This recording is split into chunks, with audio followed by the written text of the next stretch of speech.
We did this a little bit differently. How many here have had a product line that they've used where they had enzymes and things in solution that you drank every day during your cleanse? See, and by the time that product got to you, it had been in solution for weeks and sometimes months. And you know what that means? The digestive enzymes have one job, and that's to digest.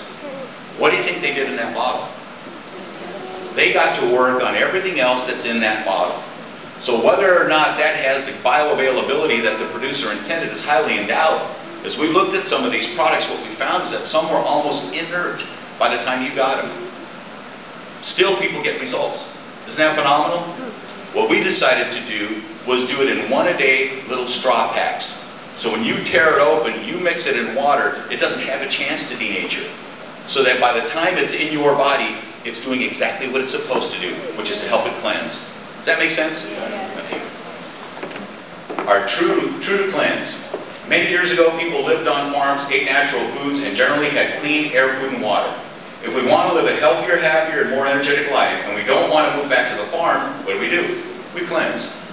While this work may generate thoughts of massive hunger and discomfort, the reality is that the True Life system is a safe, gentle, and effective way to cleanse the system of environmental impurities and maintain that healthy state. Easy on the body herbs mixed with aloe and alfalfa and other vital nutrients help rid the body of unwanted impurities safely and effectively, thus normalizing body pH. Use True Life Cleanse daily to maintain a more pure system, or deep cleanse periodically by using True Life Cleanse with our Liver Cleanse program. And the best part, True Life Cleanse comes in convenient one-serving powder packs that you can take anywhere, maximizing convenience, freshness, and bioavailability the True Life way. See, everything that we do is in order to get the body working the way that it was designed to. Everybody's concerned about osteoporosis, aren't they? But there's some things about osteoporosis that the scientific community is not sharing with you. I should say parts of the scientific community aren't sharing with you. Your body has a pH. That's a measurement that tells it whether it's acidic or basic. And there's a lot of multi-level marketing companies out there that try to deal with pH, never getting at the source of why the pH is imbalanced anyhow, which is ultimately your liver and body toxins. But osteoporosis is kind of interesting, because what's happening with the body is that the body becomes very, very acidic. So the body has to neutralize that acid. And you know what neutralizes the acid inside human beings more effectively than anything? Calcium. So your problem is not the amount of calcium you eat. It's not a problem with the amount of calcium that you absorb. It's a problem with the body using that calcium to neutralize the acidity. Does that make sense?